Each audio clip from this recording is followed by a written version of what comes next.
আমার কাছে কিছু পেশেন্ট আজকাল রেফার্ড হয়ে আসেন বা ফ্রেশও আসেন। তাদের একটা বড় কোয়ারি হচ্ছে, ডাক্তারবাবু আমার দাঁত এবং মাড়ি অত্যন্ত ভালো, কোনোদিনই কোনো অসুবিধা ছিল না, কিন্তু বিগত 4-5 মাস ধরে বা 3 মাস ধরে বা কোনো কোনো সময় 1 বছর ধরে হঠাৎ করে মাড়ি ফুলতে শুরু করেছে। তখন আমি হিস্ট্রি নিই যে কেন এটা হচ্ছে। অনেক সময় এরকম হয় যে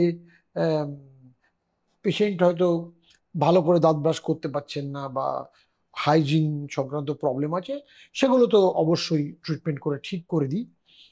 কিন্তু ইদানিং ইদানিং নয়, বেশ কিছু বছর ধরেই একটা প্রবলেম বারে বারে দেখতে পাচ্ছি, সেটা নিয়ে ডিসকাশন করেছি আগেও, আজকে আবার ডিসকাশনটা করছি এই কারণে যে এই জিনিসটাকে আমি মনে করি আলোচনাগুলোকে রিইনফোর্স না করলে না অনেক দিন ধরে একটা অ্যাওয়ারনেস লেভেল তৈরি হয় না। তাই আপনাদের সঙ্গে আজকে এই টপিকটা ডিসকাস করছি। সেটা হচ্ছে হঠাৎ করে মাড়ি ফুলে যাওয়ার রোগ, যেটা আপনার কোনোদিন ছিল না, এবং মাড়ি ফোলার সঙ্গে সঙ্গে মাড়ি থেকে রক্ত পড়া, এবং হয়তো কিছু কিছু দাঁত হালকা নড়তেও শুরু করলো, এবং এটা হঠাৎ হবে। এরকম নয় যে অনেক দিন 10 বছর ধরে আছে, হঠাৎ আপনার ছিল না, হঠাৎ আপনি দেখলেন in a span of 1 month 2 month, 1 মাস 2 মাস 3 মাসের মধ্যে হঠাৎ মাড়ি ফুলতে শুরু করলো।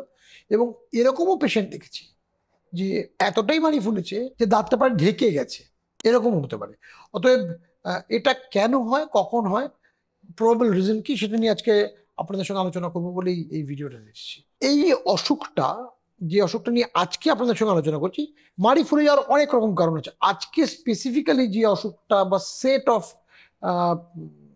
অসুখটা নিয়ে ডিসকাস করবো, সেই অসুখটাকে আমরা ডাক্তারি পরিভাষায় বলি ডিগো, মানে ড্রাগ ইনডিউসড জিঞ্জাইভাল ওভারগ্রোথ। মানে কি, একটু ভেঙে বলি।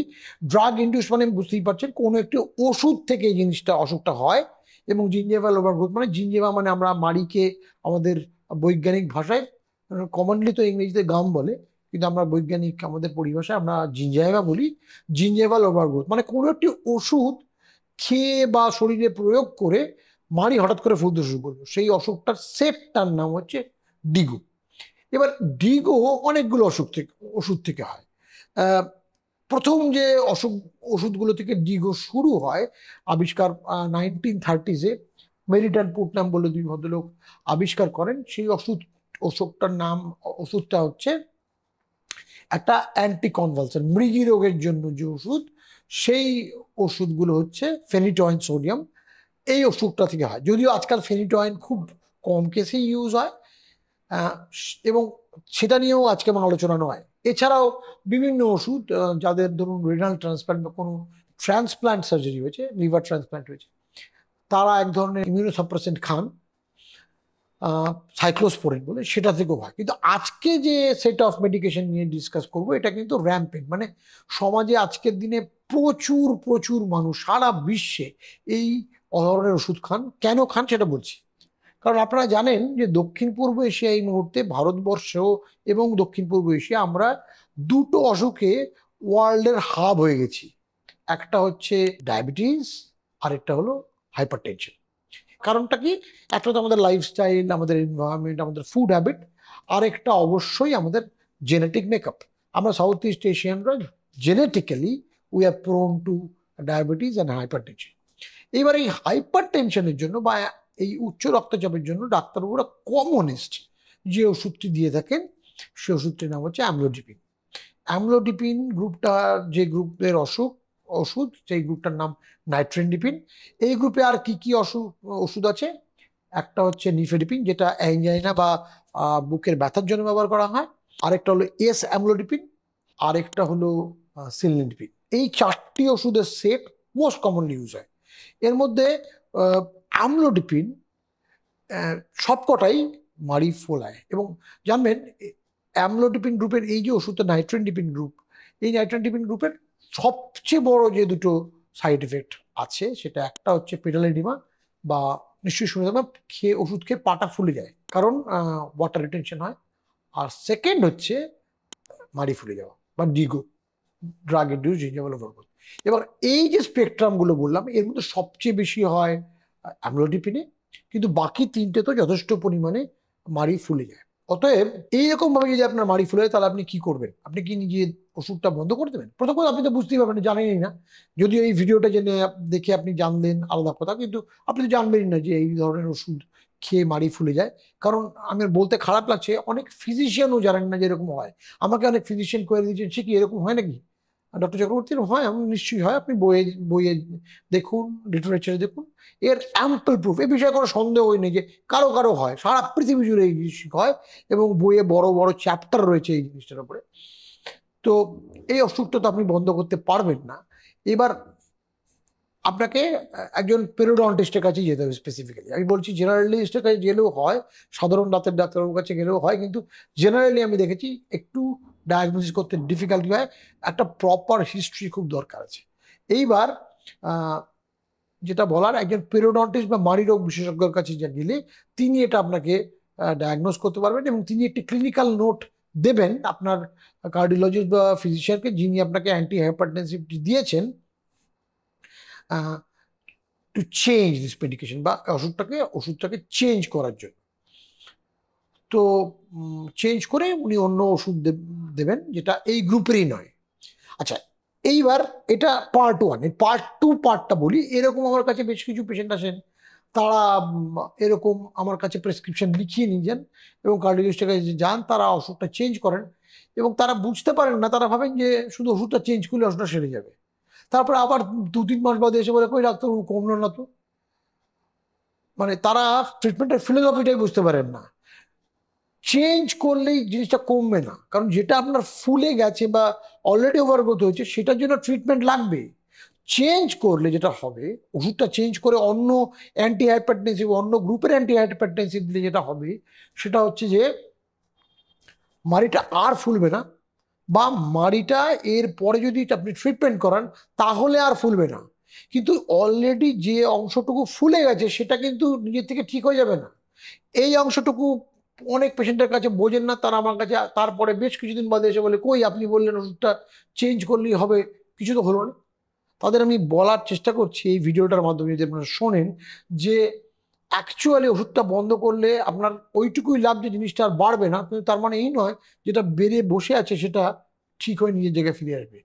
তার জন্য আপনাকে কিন্তু ট্রিটমেন্ট করাতেই হবে। সেই ট্রিটমেন্টটা একজন পেরোডন্টিস্টই ভালো করতে পারবেন।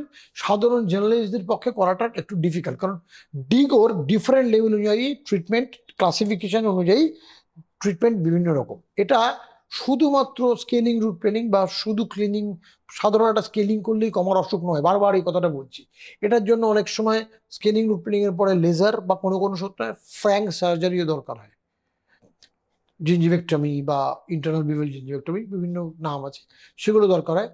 কিন্তু মনে রাখবেন অসুখটা সম্পূর্ণরূপে ট্রিটেবল এবং এটা ফিরেও আসে না যদি আপনি ওষুধ চেঞ্জ করেন। কিন্তু যদি আপনি ওষুধটা রেখে দেন, প্রবলেম কি? প্রবলেমটা এটাই, যেহেতু মাড়িগুলো ফুলে যাওয়া, আপনি ভেতরে পরিষ্কার করতে পারছেন না অধিকাংশ সময়। এরকম পেশেন্ট আমি পেয়েছি, আমি ডিগো ডায়াগনোজ করে তাকে ফিজিশিয়ানের কাছে পাঠিয়ে ওষুধ বন্ধ করিয়েছি, কিন্তু তার মাড়ি ফোলা কমেনি। তিনি অপেক্ষাই করে চলেছেন। যখন 1.5 বছর মধ্যে পেশেন্ট আমার কাছে ফিরে এসেছেন, মাড়ি ফোলা তো কমেই নি, এবার দেখছি সমস্ত দাগগুলো নড়ে গেছে, কারণ তিনি তো পরিষ্কার করতে পারেননি মাড়িতে ফোলার জন্য। এবার ঝরঝর করে রক্ত পড়ছে এবং আমাকে এরকমও করতে হয়েছে যে দাঁতগুলো রাখতেই পারিনি, সার্জারি করার সঙ্গে সঙ্গে দাঁতগুলোও তুলে দিতে হয়েছে। একজন পেশেন্টের আমার মনে আছে, বছর 3 আগে, জাস্ট কোভিডের পরে পরে আমাকে ওপরের পাটিতে 8টি দাঁত তুলে ফেলতে হয়েছিল, কারণ তিনি এসেছিলেন আমার কাছে প্রায় 1 বছর কোভিডের আগে। কিন্তু তিনি ভেবেছেন যে, একে তো কোভিড পিরিয়ড ছিল, তার জন্য তাকে আমি দোষ দিচ্ছি না, কিন্তু তিনি ভেবেছেন যে ওষুধটা বন্ধ করলেই বোধহয় জিনিসটা চলে যাবে। সেটা যখন হয়নি, 1.5 বছর বাদে তিনি আমার কাছে ফিরে এলেন, তখন অলরেডি তার 8খানা দাঁত এতটাই নড়ে গেছে, সার্জারি করে আমাকে এই টিস্যুগুলো কেটে বার করার সঙ্গে সঙ্গে 8টা দাঁত আমাকে তুলতে হয়েছিল।